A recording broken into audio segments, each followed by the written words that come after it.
नमस्कार, प्रदेश के चर्चित डिबेट शो आज की फाइट में आप सभी का स्वागत है। मैं हूं आपके साथ हेमंत कुमार और आज का मुद्दा है वोट चोरी पर सियासी मार्च। कांग्रेस देश भर में वोट चोरी का आरोप लगाते हुए चुनाव आयोग और बीजेपी पर लगातार हमलावर है। दिल्ली में वोट चोरी के खिलाफ प्रदर्शन के बाद अब कांग्रेस पार्टी राजस्थान कांग्रेस 13 अगस्त को यानी बुधवार को पैदल मार्च निकालकर विरोध प्रदर्शन करेगी। कांग्रेस का यह आरोप है कि केंद्र सरकार इस मुद्दे को दबाने की कोशिश कर रही है और चुनाव आयोग भी राहुल गांधी के सवालों का जवाब नहीं देकर टालमटोल कर रहा है, जिससे देश का लोकतंत्र खतरे में है। तो वहीं बीजेपी ने कांग्रेस के तमाम आरोपों को खारिज किया है। आज प्रदेश की सबसे बड़ी चर्चा इस महत्वपूर्ण मुद्दे पर करेंगे। पहले रिपोर्ट। कांग्रेस चुनाव आयोग को लेकर हमलावर है। देश में लोकतंत्र और प्रजातंत्र की रक्षा तथा कथित वोट चोरी के खिलाफ कांग्रेस बुधवार को राजस्थान कांग्रेस पैदल मार्च निकालकर विरोध प्रदर्शन करेगी। पैदल मार्च में पूर्व मुख्यमंत्री अशोक गहलोत, नेता प्रतिपक्ष टीकाराम जूली, कांग्रेस विधायक प्रत्याशी, सांसद प्रत्याशी, प्रदेश पदाधिकारी सहित कांग्रेस नेता और कार्यकर्ता शामिल होंगे। इससे लोकतंत्र, संविधान और एक व्यक्ति एक वोट अधिकार की रक्षा की मांग की जाएगी। लोकसभा में नेता विपक्षी राहुल गांधी जी द्वारा जो वोट चोरी का खुलासा किया गया उससे उपजे सवालों के जवाब देने से चुनाव आयोग बच रहा है और केंद्र सरकार भी इस मुद्दे को दबाने के प्रयास कर रही है। लेकिन सबसे बड़ी बात यह है कि देश के सामने आज जो तथ्य आए हैं और उन सवाल जो उपजे हैं उनका जवाब चुनाव आयोग को देना चाहिए। बीजेपी ने कांग्रेस के सभी आरोप खारिज कर दिए हैं। राहुल गांधी के द्वारा जो वोट चोरी का जो मामला संसद में पार्लियामेंट में उठाया गया था, मैं सोचता हूं कि निरा आधार है। बिना आधार की कोई, बिना तथ्यों की कोई बात पेश करता है तो वो लोकतंत्र की हत्या है। प्रदेश की सियासत में वोटर लिस्ट और कथित वोट चोरी का मुद्दा गरमाने लगा है। देखना होगा कांग्रेस इस मुद्दे से जनता का कितना समर्थन प्राप्त कर पाती है। Bureau report, news 18 Rajasthan.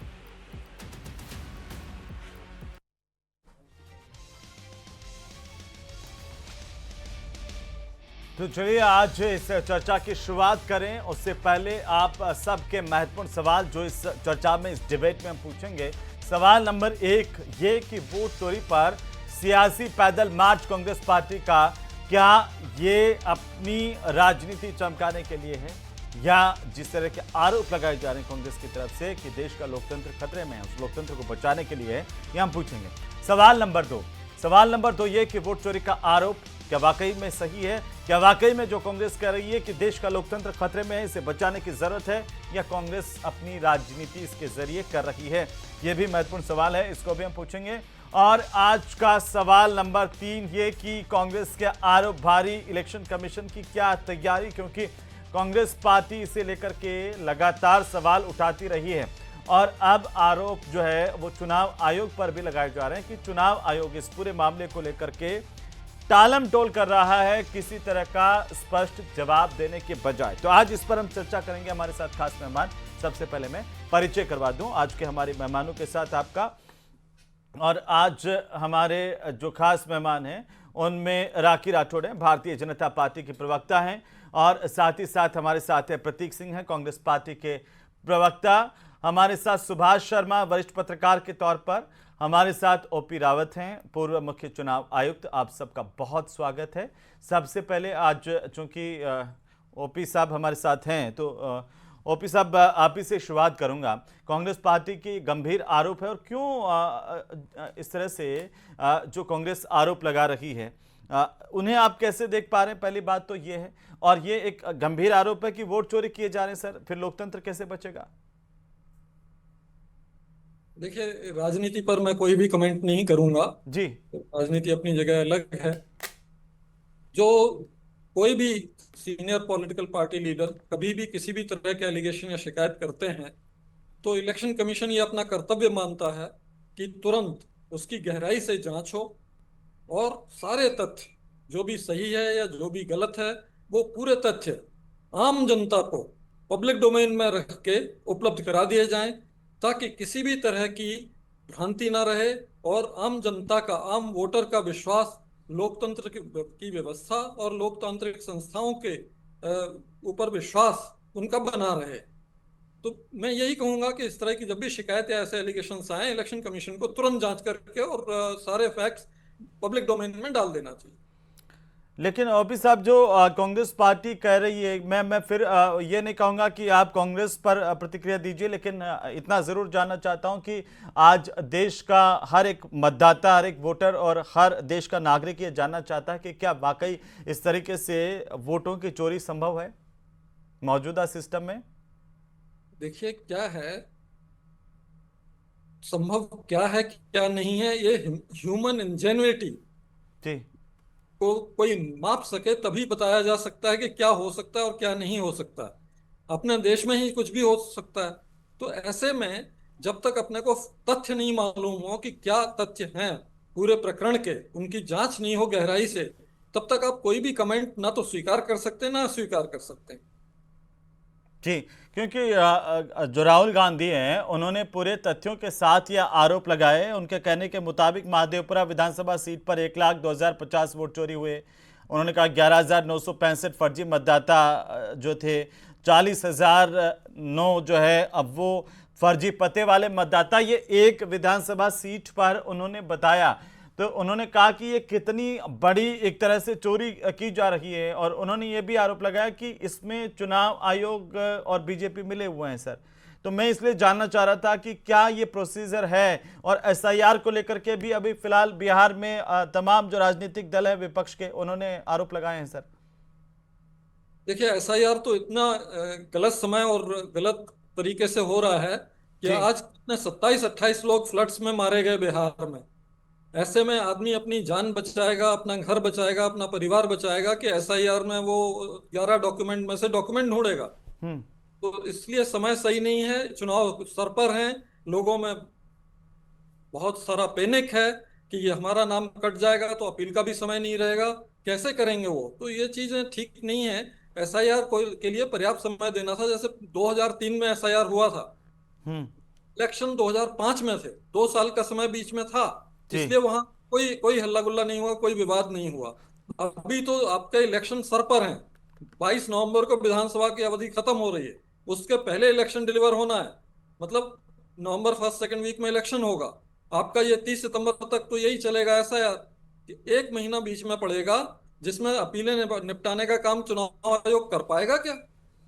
जब सारी चीजें ठीक से हो नहीं पा रही हैं तो कैसे अपीलों का निराकरण होगा? तो एसआईआर में तो काफी क्रिटिकलिटी है, जिसको इलेक्शन कमीशन को ठीक से सुधार लेना चाहिए, नहीं तो इलेक्शन के दौरान भी बहुत मुसीबत आ सकती है। अगर एक पोलिंग स्टेशन पे 200-250 वोटर पहुंच गए और मान लीजिए उनके नाम कटे हुए हैं, जी लॉ एंड ऑर्डर होगा, प्रिसाइडिंग ऑफिसर बेचारा स्ट्रेस में आएगा, तरह तरह की समस्याएं होंगी। इनको पहले से सोच लेना चाहिए, एंटिसिपेट कर लेना चाहिए और अपने को पहले से ऐसी व्यवस्था कर लेना चाहिए कि ये सब ना होने पाए। जहां तक ये सवाल है वोटर लिस्ट में कमियों का, देखिए वोटर लिस्ट में कमियां रहती हैं क्योंकि अपने जो जमीनी काम करने वाले लोग हैं, वो का काम अकेला चुनाव का नहीं है, वो एक सरकारी नौकरी में है, उनका जी पूरा दिन उस नौकरी में लगता है। ये अतिरिक्त काम के रूप में उनके सर पर डाला जाता है कि अपना काम करते हुए ये काम और करो। तो एक तो उनको वैसे भी परेशानी रहती है, दूसरे जब स्ट्रेसफुल काम हो जाता है कि तरह तरह के लोग उनको फोन कर रहे हैं, तरह तरह के लोग आके उन्हें पूछ रहे हैं, घर पे परेशानी हो रही है, तो ऐसे में गलतियां हो जाती हैं। तो वोटर लिस्ट में जो गलतियां होती हैं उनके आधार पर ये कहा नहीं जा सकता कि इससे वोट चोरी हो रही है, क्योंकि वोटर लिस्ट में गलतियों के कारण अगर कोई आदमी वोट पोलिंग बूथ पर वोट डालने पहुंचता है तो उसे और भी कई चुनौतियों का सामना करना पड़ता है। पहले तो पोलिंग एजेंट्स वो बताते हैं कि ये आदमी सही है कि नहीं, ये इलेक्टोरल रोल का फोटो मिल रहा है कि नहीं। फिर पोलिंग पार्टी का आदमी तय करता है कि इसका आईडी प्रूफ सही है कि नहीं, इसका ये सही जेन्युइन वोटर है कि नहीं। वो सब चीजें जब तय हो जाती हैं तभी उसको वोट डालने को मिल पाता है। तो इससे वोटर लिस्ट की गलतियां और सीधे सीधे वोट चोरी, ये दोनों का कनेक्शन सीधा नहीं हो सकता। इसमें बीच में बहुत सी चुनौतियां हैं जिनको अगर देखेंगे तो आपको लगेगा कि ये डायरेक्ट कनेक्शन नहीं है। नहीं, लेकिन ओपी साहब इसे सिर्फ गलती करके खारिज कर दें कि ये एक विधानसभा पर अगर 1 लाख वोटों का ऊपर नीचे होता है और उसी से हार जीत तय हो रही है, तो क्या एक सामान्य गलती है या फिर जानबूझ करके किया गया प्रयास जिस पर हर देशवासी को संतुष्ट करने की जरूरत है? पहली चीज तो बिल्कुल खारिज नहीं करना चाहिए कोई भी शिकायत। स्टेक होल्डर्स हैं पॉलिटिकल पार्टीज, उन सबकी बात बड़े गंभीरता से ध्यान से लेना चाहिए और उसमें पूरी तत्परता से पूरी कर्मठता से जांच करनी चाहिए और उनके सारे तथ्य आम जनता को, आम वोटर तक पहुंचा देने चाहिए, जिससे कि आम वोटर को पूरा भरोसा इलेक्शन कमीशन में और अपनी देश की लोकतांत्रिक व्यवस्था में बना रहे। दूसरा, जो आप कह रहे हैं कि 1 लाख और ये सब देखिए संख्याएं हैं जो अनवेरिफाइड हैं। अगर कमीशन ने जांच करा ली होती, और मुझे बहुत खुशी है कि यूपी के सीईओ ने ये आरोप लगने के तुरंत बाद ही जांच करा के 5-10 मिनट में ही अपना स्टेटमेंट दे दिया था कि आपने जो 2 वोटर का कहा है कि 2 वोटर कर्नाटक की मतदाता सूची में भी हैं और यूपी की लखनऊ वाराणसी में भी हैं, उसने तुरंत जांच करके बता दिया था कि ये दोनों हमारे यहाँ की मतदाता सूची में नहीं है। तो इलेक्शन कमीशन का ही एक अंग पिछले जो कन्वेंशन रहा है उसके अनुसार तुरंत कार्रवाई कर रहा है, जांच भी कर रहा है और पब्लिक डोमेन में उत्तर भी दे रहा है। चुनाव आयोग ने ऐसा नहीं किया, इस वजह से ये इतने दिन खिंच रहा है और लगातार मीडिया में ये उबल रहा है। जी ओपी साहब, एक और मेरा सवाल है। ये सवाल ये है कि अभी आप बिहार की बात कर रहे थे, मीडिया रिपोर्ट्स कहते हैं कि मुजफ्फरपुर के एक पते पर 269 और जमुई में 247 वोट एक ही पते पर मिले। ये क्या कोई सामान्य गड़बड़ हो सकती है? देखिए, ये आरोप जब मैं कमीशन में था उस समय हैदराबाद में लगाए गए थे और उसी दिन हम लोगों ने जितने वार्ड में ये आरोप लगे थे उनकी 24 वार्ड थे, 24 टीम बनाई गई, उनके सारे कंप्लेनेंट की और दूसरे पॉलिटिकल पार्टी के प्रतिनिधि उसमें शामिल किए गए और डोर टू डोर उनको वेरीफाई किया गया कि इस पते पर 82 वोटर लिखे हैं, इस पते पर इतने वोटर लिखे हैं। वो सारे चेकिंग की गई उनके सामने और पूरे दिन में शाम तक क्लियर हो गया कि इनमें 99% तो गलत हैं, 1-2% कहीं सही मिले होंगे तो उनको भी उन्होंने पूछताछ करके जांच करके इंश्योर किया कि वो भी कोई वोटर लिस्ट में गलत तरीके से नहीं जुड़े हुए हैं बल्कि उस तरह से परिवार रह रहे हैं। तो अगर जांच हो जाती तो हम लोग कह सकते थे कि तथ्य क्या है और सही क्या है और गलत क्या है। आपका ये कहना है कि तुरंत इसकी जांच होनी चाहिए थी और स्थिति साफ होनी चाहिए थी। अब तक जो राहुल गांधी के आरोपों के बाद जो चुनाव आयोग है उसके रिएक्शन को लेकर क्या आप संतुष्ट हैं एक पूर्व मुख्य चुनाव आयुक्त के नजरिए से?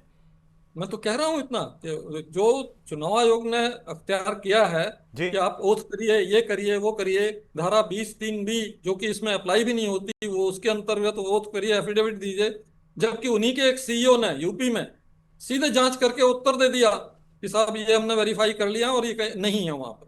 तो ये दिखाता है कि अगर हम इस इश्यू को सुलझाना चाहते हैं, पूरे वोटरों को विश्वास में लेना चाहते हैं कि भाई ये तथ्य हैं, तो तुरंत जांच करके बताना चाहिए।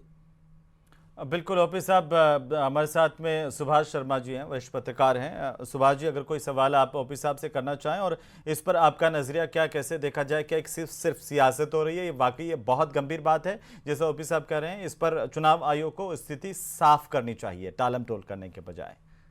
सुभाष नहीं, बिल्कुल ही rightly said as a subject expert, और इसमें कोई शक नहीं है। ठीक है, डिस्क्रिपेंसीज जो हैं, भारत जैसा बड़ा देश है, 140 करोड़ का देश है, अलग अलग स्टेट्स का मामला रहता है, स्टेट्स की मशीनरी अलग अलग ढंग से काम करती है, और लेकिन स्टेट्स में आने जाने पर कोई रोक नहीं है।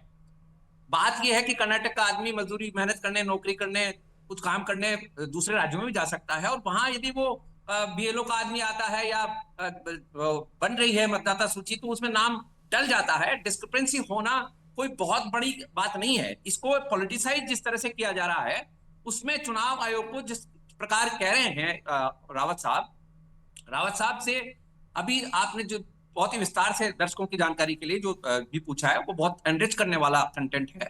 एज ए सब्जेक्ट एक्सपर्ट उन्होंने बहुत अच्छे से लाइट डाली है।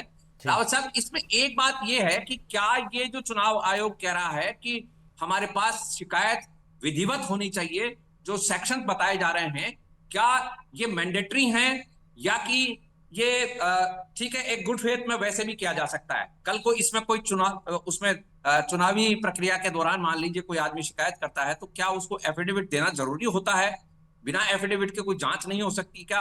हालांकि ये मैटर अब सुप्रीम कोर्ट में भी शायद जा हालांकि रहा है, सुभाष जी वहां मैंने पर इस पर सवाल कर लिया था, फिर भी मैं चाहता हूं कि रावत साहब अगर आप सुन रहे हैं तो विस्तार से थोड़ा सा आप हमें थोड़ा समझाएं सर।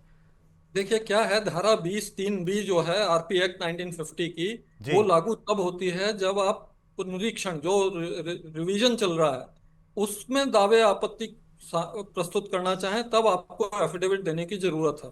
अब इसको किसी शिकायत में जहां इलेक्शन भी नहीं है, रिवीजन भी नहीं हो रहा, उस पर लागू करना ये गलत है। ये बिल्कुल ही गलत है। ये उस तरह की शिकायत में ये लागू नहीं होता। इस तरह की शिकायतों में इलेक्शन कमीशन का डिस्क्रिशन है कि अगर वो चाहें तो उसकी जांच करके पूरे तथ्य पब्लिक के सामने रख दें, जैसा कि यूपी के सीईओ ने किया, तुरंत किया। या फिर अगर उन्हें और कुछ चाहिए है तो संबंधित पार्टी से मांग लें या संबंधित पार्टी के लोगों को बुला लें। अब वो तो 300 एमपी चल रहे थे कि हम जाके इलेक्शन कमीशन को बताना चाहते हैं, लेकिन वो रास्ते में ही रोक लिए गए। तो ये चीजें होना ठीक नहीं है। इससे संसद की गरिमा पर भी असर होता है। और ये जो बात रावत है साहब ना, आप ये कह रहे हैं कि जैसे चुनाव आयोग की तरफ से नोटिस भी राहुल गांधी को जारी किया गया, इसकी जरूरत नहीं थी, और ये सबूत मांगे गए कि वोट चोरी वाले मामले को लेकर के सबूत, ये एक गलत रास्ता है, आप ये कह रहे हैं चुनाव आयोग का? बिल्कुल नहीं कह रहे हैं। आप उनसे कुछ भी मांगे, वो गलत रास्ता नहीं है। अगर आप जांच कर रहे हैं तो जो भी आपको जरूरत है, जो भी आपको मांगना है पार्टी से, कंप्लेनेंट से, आप उसको मांग सकते हैं। कोई दिक्कत नहीं है इसमें, क्योंकि नहीं, आपको बट इसमें जांच करके कॉन्ट्ररी वोटर बात को ये भी तो है ना आश्वस्त कि करना जब है। इतना होहल्ला मच रहा है और डिस्क्रिशनरी पावर्स इलेक्शन कमीशन के पास में है, तो जी। डिस्क्रिशनरी पावर को यूज करें। ब्यूरोक्रेटिक क्यों हो रहे हैं इतना? इतना रेड बस टेपिज्म किस बात का है? जब यही सही कहा पार्षद, आपने। हाँ जी, लेकिन मैं एक थोड़ा सा और जानना चाह रहा था आपसे कि जो राहुल गांधी कह रहे हैं कि ये जो वोटर लिस्ट से लेकर करके जो इन्होंने चीजें मांगी है, क्या चुनाव आयोग को वो उपलब्ध करवाई जानी चाहिए? उस पर आपका क्या नजरिया है सर? देखिए, मैंने आप फिर रिपीट करूंगा कि अगर चुनाव आयोग को अपनी जांच करने के लिए कोई भी डॉक्यूमेंट्स चाहिए है, कोई भी एविडेंस चाहिए है, कोई भी कागज कंप्लेनेंट से चाहिए, तो वो मांग सकते हैं और उन्हें देना चाहिए, ताकि जांच में सहयोग हो और जांच के अनुसार तथ्य पूरे आ जाएं और वो आम जनता को मिल जाएं। इसलिए इसमें नहीं, कोई बट ये तो एक आदर्श स्थिति हुई कि राहुल गांधी को कंप्लेंट के साथ सब्सटेंस जो है, जिसको आप इसको यूं डिफाइन कर सकते हैं कि सब्सटेंशियल एविडेंस देने चाहिए, इंपीरिकल डाटाज के साथ में जाना चाहिए। लेकिन ये तो ही एक आदर्श व्यवस्था। लेकिन यदि चुनाव आयोग जैसी बड़ी संस्था है, इतना बड़ा विश्वास है, क्योंकि देश में चुनाव ही सबसे बड़ी चीज है, और चुनाव ही जब संशय में आ जाते हैं, डाउट में आ जाते हैं, तो चुनाव आयोग को आगे बढ़कर इसका निराकरण करके, इसमें पार्टी पॉलिटिक्स का कोई मसला नहीं है, इसमें भारतीय जनता पार्टी कांग्रेस का भी मसला नहीं मानता हूं। मानने की बात यह होनी चाहिए कि चुनाव आयोग एक हमारी बहुत इंपॉर्टेंट इंस्टीट्यूशन है, उसके ऊपर यदि कोई ब्लैक स्पॉट आ रहा है या कोई स्टिग्मा आ रहा है, तो चुनाव आयोग को आगे आकर इसको बहुत ही तरीके से क्लेरिफिकेशन में जाना चाहिए। और जिस तरह से रावत साहब बता रहे हैं कि चुनाव आयोग के पास ऐसे प्रोविजंस हैं जिसमें एफिडेविट देखिए, की ये कोई भी जरूरत नहीं साफ है कि चुनाव आयोग की जिम्मेदारी ज्यादा है इस मामले को लेकर। जब मैं ऑफिस साहब की पूरी बात समझ पा रहा हूं, और जो राजनीति हो रही है या फिर वाकई लोकतंत्र की लड़ाई, ये तो पॉलिटिकल पार्टीज डिसाइड कर लें, लेकिन जो ऑफिस साहब ने मोटा मोटी कहा है कि इसमें चुनाव आयोग की ज्यादा जिम्मेदारी बनती है कि किसी भी तरह की शंकाओं का समाधान चुनाव आयोग करें। इस पर ये जरूरी नहीं है कि आप उनसे नोटिस जारी करें या फिर उनसे हस्ताक्षर वाला मांगे, या ये आगे बढ़कर के पहल करने की बात होती है। लेकिन प्रतीक जी, क्यों आखिरकार ये मार्च और इसकी जरूरत पड़ रही है? क्यों आप ये आरोप लगा रहे हैं? थोड़ा सा संक्षेप में, समय कम होगा सर। हेमंत भाई, देखिए, जब हमने आरोप लगाया तो पहले जब मैं आरोप लगाते थे तो बोलते थे कि आ रहा हूं, सबूत एक नहीं मिनट में आ रहा हूं, देते, और जब सबूत दे दिए तो जी बोलिए प्रतीक जी। देखिए, जब आरोप लगाते थे तो बोलते थे सबूत नहीं देते, अब सबूत दे दिए तो बोल रहे हैं कि जो एफिडेविट की जरूरत भी नहीं है वो एफिडेविट मांग रहे हैं। अगर राहुल गांधी जी बोल रहे हैं कि 11,000 डुप्लीकेट मतदाता है, हमने ईपीआईसी नंबर बताया है, हमने बूथ नंबर बताया है, हमने विधानसभा का नंबर बताया है, आप जाकर के चेक करिए ना उसके अंदर। वो चेक करने की जगह आप बताइए, उनकी प्रेस कॉन्फ्रेंस खत्म होते होते, जैसे चुनाव आयोग वहां बैठ करके यही देख रहा था कि कैसे प्रेस कॉन्फ्रेंस खत्म हो और हम उनको नोटिस जारी करें। अगर गुरकीरत सिंह डांग के अगर हमने 4 ईपीआईसी नंबर बताए हैं तो वो जाकर के चेक कर लीजिए, इलेक्टोरल रोल्स अवेलेबल है। और शकुन रानी जो 70 साल की हैं, वो फॉर्म 6 अगर यूज करके पहली बार वोटर कैसे बन जाती हैं? और राहुल गांधी जी ने तो उस समय दो जगह बताया था, उसके बाद में जो और तफ्तीश की गई तो 3 ईपीआईसी नंबर है उनके, और मैंने तीनों ईपीआईसी नंबर कल ट्विटर पे पोस्ट भी किए थे। अब जब सवाल हम चुनाव आयोग से पूछते हैं, जवाब बीजेपी देने आई थी। हम सवाल पूछते हैं चुनाव आयोग से, फिर जवाब देने के लिए बीजेपी आई थी। तो इसीलिए जब चुनाव आयोग हमारी बात सुन नहीं रहा है तो हमें जनता के बीच में जाना ही पड़ेगा। और ओपी रावत जी ने बहुत सारी बातें बताई, मैं उनकी एक इंफॉर्मेशन को और दुरुस्त कर देता हूं कि जरूर यूपी इलेक्शन कमीशन ने ये तो बताया कि वो उसमें नहीं है, लेकिन वो उन्होंने झूठ बोल दिया। मैंने खुद इलेक्टोरल रोल जो पीडीएफ है वो सर्च किया, उसके अंदर लखनऊ डिस्ट्रिक्ट के अंदर, लखनऊ वेस्ट की विधानसभा के अंदर, बूथ नंबर 84 के अंदर, पेज नंबर 23 पर ये आदित्य श्रीवास्तव नाम का व्यक्ति अवेलेबल है। आदित्य श्रीवास्तव, पिता का नाम एसपी श्रीवास्तव, मकान नंबर 19/812 और बूथ जो वोटर का क्रमांक नंबर है वो 630 है। तो पता नहीं फिर वो झूठ क्यों बोल के तफ्तीश क्या की उन्होंने। आप अगर ईपीआईसी नंबर सर्च करेंगे तो नहीं आ रहा, लेकिन आप पीडीएफ में जाकर के जब सर्च करेंगे फाइनल रोल 2025 का, तो उसके अंदर दिखा रहा है। तो झूठ बोलने की क्या जरूरत है इसके अंदर? तो इलेक्शन कमीशन मुझे लग रहा है कुछ ना कुछ छुपाने की कोशिश कर रहा है, और इसीलिए हम जनता के बीच में जा रहे हैं। जनता को बताना पड़ेगा। सवालों का जवाब नहीं दिया, लेकिन आपको खुद को अपने खिलाफ उठने वाले सवालों को सुनने की आदत नहीं है। कर्नाटक के आप ही के मंत्री हैं, कर्नाटक की सरकार के केंद्र राजन्ना, उन्होंने कुछ भी बोला तो आपने कह दिया इस्तीफा दे दो, उनका इस्तीफा ले लिया। बताइए, वो तो आपके अपने हैं ना, उन्होंने भी तो सवाल पूछे, आप आपकी बातों से जो इत्तेफाक नहीं रखते। उन्होंने ये तो नहीं जी नहीं, उन्होंने ये बोला था, उन्होंने कभी भी ये नहीं बोला कि जो राहुल गांधी जी ने बोला है वो गलत है। उन्होंने बोला कि इलेक्शन कमीशन जब वोटिंग लिस्ट बन रही थी तो हमारी सरकार थी। अरे इलेक्शन कमीशन तो इलेक्शन कमीशन के हाथ में होता है, एक इंडिपेंडेंट बॉडी है। मुझे तो नहीं लगता किसी भी सरकार के अंडर में होता है, इसलिए हम सरकार बीजेपी से नहीं पूछ रहे। लेकिन आप अपनों के सवाल ही नहीं सुन पा रहे हो। फिर इसमें अगर उन्होंने ये बोला गलत नहीं बोला, आपने उनको इस्तीफा देने के लिए क्यों मजबूर कर दिया भाई? हेमंत भाई, मैंने तो बीजेपी पे सवाल ही नहीं उठाया, मैंने तो सारे सवाल जो उठाए हैं और राहुल गांधी जी ने भी जो सारे सवाल उठाए हैं वो इलेक्शन कमीशन पे उठाए हैं। नहीं, आप मैं सिर्फ यही तो पूछ रहा हूं कि सवाल हम इलेक्शन लेकिन मैं कह रहा हूं कि आपके अपने, आप सबसे पहले तो आपके अपनी चुनौतियां हैं जिनसे आप निपटिए।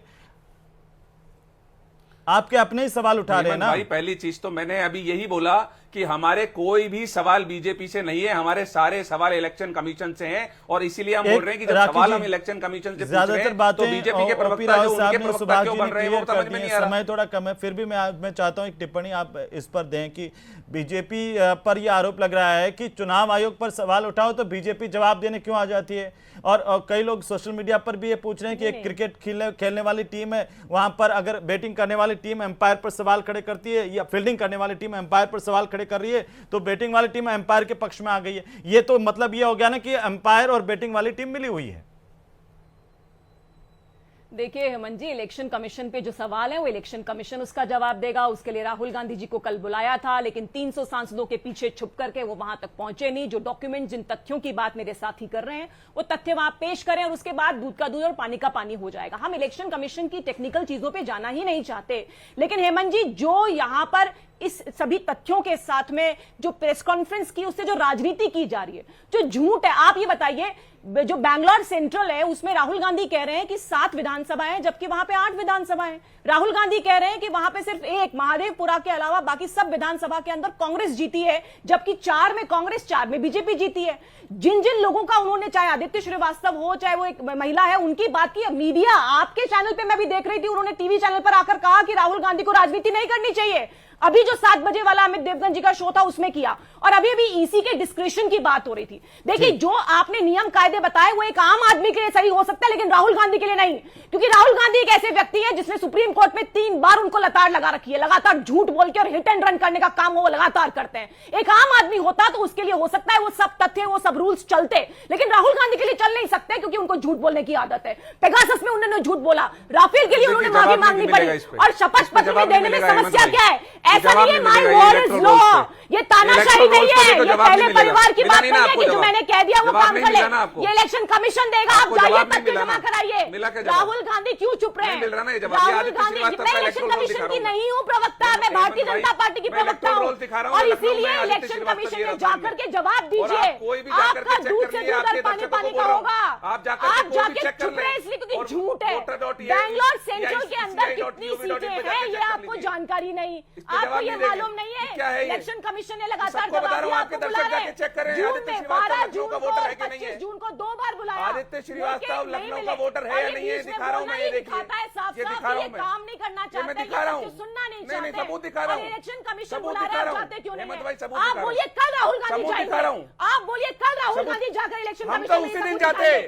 वो आप बोल रहे हैं कल एफिडेविट, देखिए। जो जरूरत नहीं है वो आप क्यों एफिडेविट। नहीं है? सांसद जो का एफिडेविट चुनाव चाहिए नहीं, वो नहीं, कह रहे हैं कि वो अगर राहुल गांधी को आज बुलाया आप या बैठे फिर बोलो, जब भी आप इलेक्शन बोलो, कमीशन आप आपको कहता है कि आइए आपको साबित करो, देना तब क्यों पड़ता नहीं है, जाते क्या हैं? प्रॉब्लम? तब क्यों राजनीति जो होती है? महान कोई झूठे लोग कोई हैं, राहुल उनको गांधी को नहीं देना बुलाया, पड़ेगा। कोई राहुल गांधी को नहीं लगातार बुलाया। झूठ हमने बोलते हैं। लेटर, उन्होंने बोला चलिए हमने लेटर चलिए दिया। बहुत शुक्रिया हम इस चर्चा में लेटर शामिल होने के लिए आप सभी का। कुल मिलाकर के राजनीति अपनी तरीके से चीजें देख रही हैं, लेकिन सबसे बड़ी बात यह है कि इलेक्शन कमीशन को तमाम तरह की शंकाओं का समाधान करना चाहिए। ये हमारे चुनाव आयोग की जिम्मेदारी है। नमस्कार।